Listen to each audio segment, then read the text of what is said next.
Olá, sou o Glazer Agostinho, né? E estou aqui nesta tarde de hoje para mostrar para vocês meu experimento que, pode mostrar aí, que o batizei de canhão caseiro. Este que vocês estão vendo é o canhão caseiro, certo? Podem olhar todo o material. Agora aqui a câmera em mim, filho. Então, eu irei hoje falar para vocês sobre esse experimento, que foi um experimento construído à base de materiais de baixo custo, certo?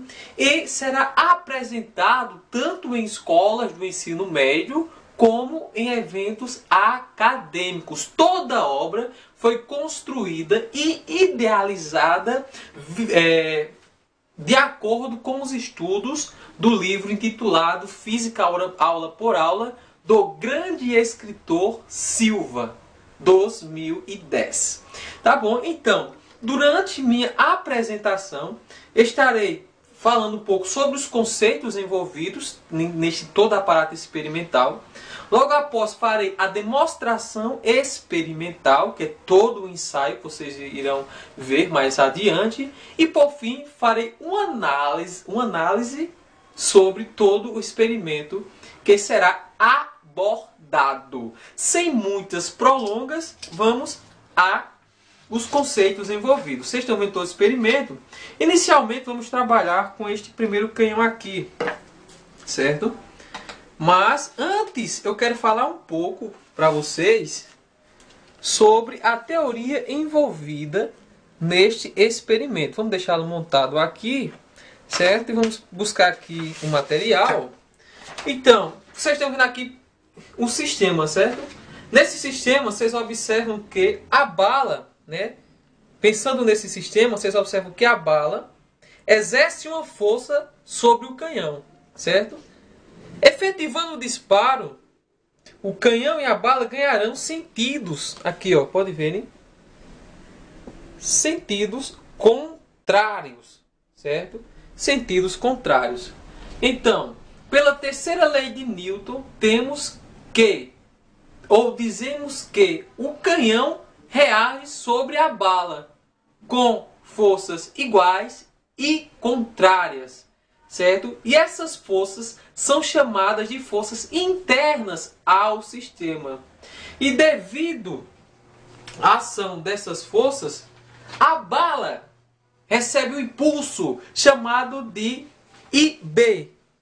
IB, que é o impulso da bala. E também o canhão recebe o impulso, como vocês estão vendo, IC, que é o impulso do canhão, certo? Então, como essas forças, né, que provocam esse impulso são iguais e contrárias, conclui-se pela terceira lei de Newton que o impulso da bala, pode filmar aqui, filho, o impulso da bala será igual a menos o impulso do canhão, como vocês estão vendo, certo? Sendo aqui delta QB e delta QC a variação da quantidade de movimento da bala e a variação da quantidade de movimento do canhão provocadas pelo impulso que nós vimos aqui anteriormente. Pelo teorema do impulso, que vocês podem estar vendo lá no livro do Silva 2010, que ele deixa bem nítido o que é esse teorema do impulso. Pelo esse teorema, nós podemos observar que o impulso da bala será igual à variação da quantidade de movimento da bala, certo? E o impulso do canhão será igual à variação da quantidade de movimento do canhão. Assim, a variação da quantidade de movimento da bala será igual a menos a variação da quantidade de movimento do canhão. Ou seja, as variações da quantidade de movimento do sistema bala-canhão serão iguais e contrárias. Isto é, as forças internas ao sistema não causarão, entenda isso, variação da quantidade de movimento total do sistema. Tá bom? Toda essa teoria foi estudada para desenvolver o experimento, para que vocês entendam o que vai acontecer agora durante a realização experimental. Vamos lá? Vocês estão imaginando aí alguma coisa? Esse cabo está meio zoado. Mas não é isso. Então, inicialmente, nós iremos lançar esse primeiro canhão. Então, primeiro vamos analisar esse caso. Esse canhão tem massas diferentes e o tamanho, aqui em mim, filha a câmera, e o tamanho será de mesmo tamanho, certo? E massas diferentes. Vamos ao primeiro lançamento. Neste primeiro lançamento, queridos, este canhão, certo? Ele apresenta uma massa de 72 gramas. Agora eu irei fazer o lançamento. Vamos ver qual será o deslocamento de recuo deste canhão. Deste canhão que apresenta massa de 72 gramas. Sendo que vai ser lançado aqui de uma distância de 13,5. Vamos lá. Quando eu lançá-lo, o deslocamento de recuo.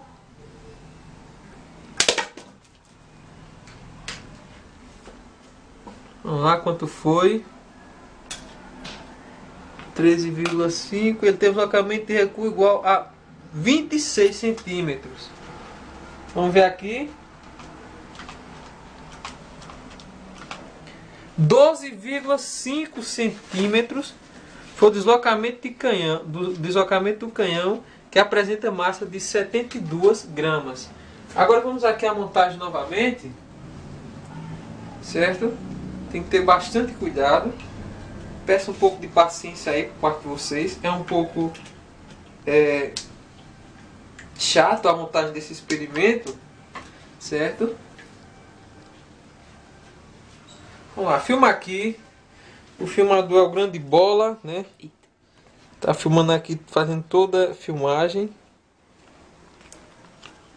Vamos aqui, ó. Pronto, prendi, certo? Vocês têm que observar o seguinte aqui. Observem, certo? A distensão da liga elástica. A distensão da liga elástica tem que ser igual nos dois casos. Tanto no primeiro caso como no segundo. Se você acrescenta energia potencial elástica maior em um dos dois casos, seu experimento pode de certo modo, certo? O resultado experimental pode não condizer com a teoria que você estudou. Tem que ter bastante cuidado. Mas como é um experimento de baixo custo, certo? São toleráveis algumas irregularidades durante seu ensaio experimental. Vamos lá. Agora vamos aumentar. Cadê as porcas? Que eu vou aumentar a massa da base, certo? A massa do canhão. Agora este canhão tem massa igual a 90 gramas. A massa do canhão agora é igual a 90 gramas, certo? Vamos pôr aqui, ó, a bala, sistema canhão-bala, novamente vocês estão vendo, certo? O sistema canhão-bala. E vamos ao seu lançamento. Ele vai ser lançado 13,5 centímetros, certo? Pode filmar. Pode afastar mais, filho, um pouco, para você pegar esse ângulo aqui, ó, onde o pessoal vai ver aqui o deslocamento de recuo. Vamos lá, observem. Isso. Agora vamos ver aqui, ó, só tá furando aqui todo o meu alvo, né? É uma sacanagem. É assim mesmo. Então, 22,2 centímetros.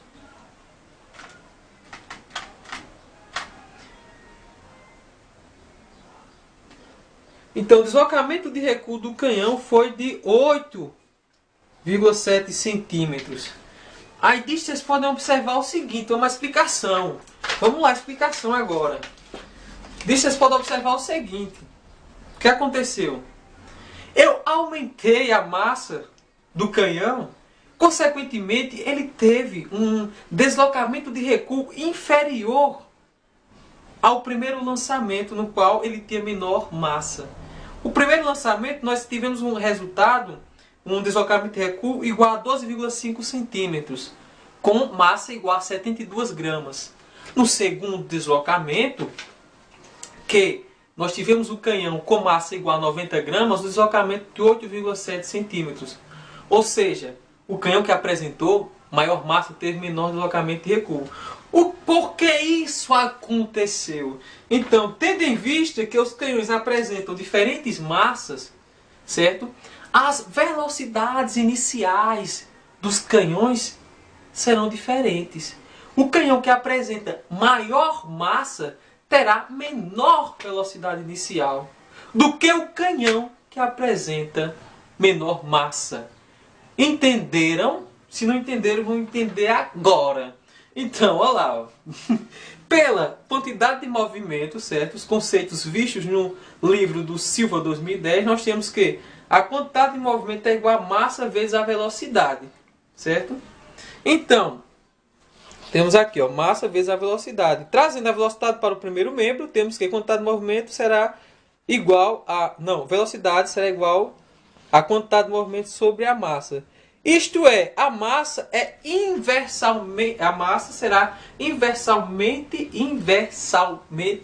proporcional à quantidade, aliás, à velocidade. A massa será inversamente proporcional à velocidade. Quando nós aumentamos a massa, a consequência disso é que a velocidade inicial do canhão seja menor. Certo? Então, outro exemplo mais simples, nós podemos observar o seguinte. Tem uma moto e um caminhão. Aqui, uma moto e um caminhão. Eles estão no semáforo lá parado, certo? Prestes a, na iminência de arrancarem, certo? Então, quando eles arrancam, você observa que quem tem maior velocidade inicial, aqui é o canhão, aqui é a moto. Ou seja, a moto. A moto tem maior velocidade inicial porque ela tem menor massa. Como a massa é inversamente proporcional à velocidade, então dizemos que a moto terá maior velocidade inicial. Então esta é a primeira explicação. Vamos ao segundo ensaio experimental. Certo? Vamos lá, calma. Calma aí. Vamos lá, agora nós apresentaremos uma ideia na qual nós temos agora dois canhões, certo?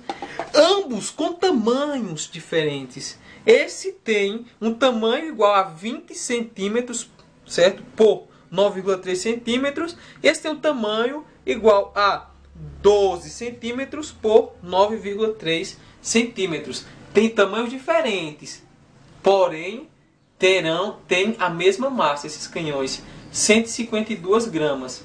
Eles têm a mesma massa, porém tamanhos diferentes. Vamos olhar o que acontece quando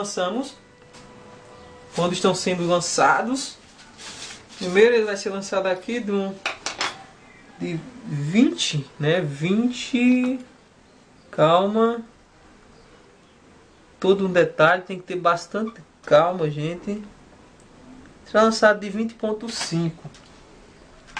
20.5. Vamos lá. Grande Antônio Carlos, o filmador. Vou acionar, botar fogo aqui no bicho. Olá. O bicho tá segurando bala mais não, viu? Oh, triste. Então, vamos lá. Qual foi o deslocamento de recuo? De 20.4.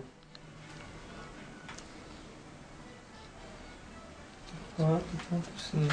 Deslocamento de recuo igual a 4 centímetros. Certo? 4 centímetros foi o deslocamento de recuo deste canhão. 4 centímetros. Vamos lá, qual será o deslocamento de recuo deste outro canhão aqui, que apresenta menor área.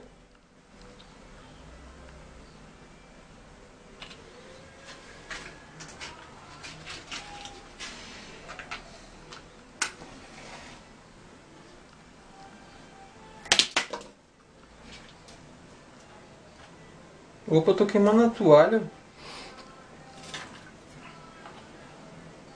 Vamos lá, vamos olhar aqui. 16.5. E ele foi lançado de um tamanho de...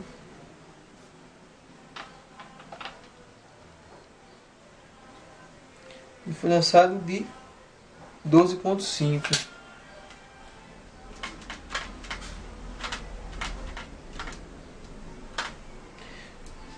Também de 4, certo? Aqui, ó, vamos lá. 4,5. Então, observamos que este canhão aqui teve maior deslocamento de recuo. Ele teve um deslocamento de recuo igual a 4,5 centímetros. E este canhão aqui teve um deslocamento de recuo igual a 4 centímetros. Ou seja, o canhão que apresenta, aliás, maior área, que está aqui, ó, posso filmar aqui, o canhão de maior área teve menor deslocamento de recuo do que o canhão de menor área. Por que isso aconteceu? Então, embora as massas dos canhões sejam iguais, os tamanhos são diferentes. Tendo em vista que os canhões apresentam áreas diferentes, certo? O contato entre a pista e o canhão de maior área, certo? Aliás, a pista e o canhão de maior área terá maior contato com a pista do que o canhão de menor área. O canhão de maior área terá maior contato com a pista, peguem isso, do que o canhão de menor área. Fisicamente falando, temos que áreas distintas resultam em forças de atrito também diferentes. Consequentemente, a energia dissipada no primeiro disparo, que foi o canhão de maior área, esse canhão aqui, ó, terá maior energia dissipada, certo? Do que o canhão de menor área. O que resulta no deslocamento de recuo inferior deste canhão, pois a área dele é maior. Consequentemente, a energia dissipada deste canhão também será bem maior. Pela quantidade de movimento, nós teremos o seguinte, que a quantidade de movimento é a massa vezes a velocidade, né, como nós vimos, certo? Então, o que acontece é o seguinte, certo? A quantidade de movimento dos dois canhões são iguais. O que influenciou para esse ter menor deslocamento de recuo, canhão de maior área, foi justamente a questão da força de atrito, que é uma força resistente ao movimento. Tá bom? Um abraço agora aqui, né? Gente, aquele abraço, aquele beijo no coração do grande amigo Glazer, que para vocês é também um irmão.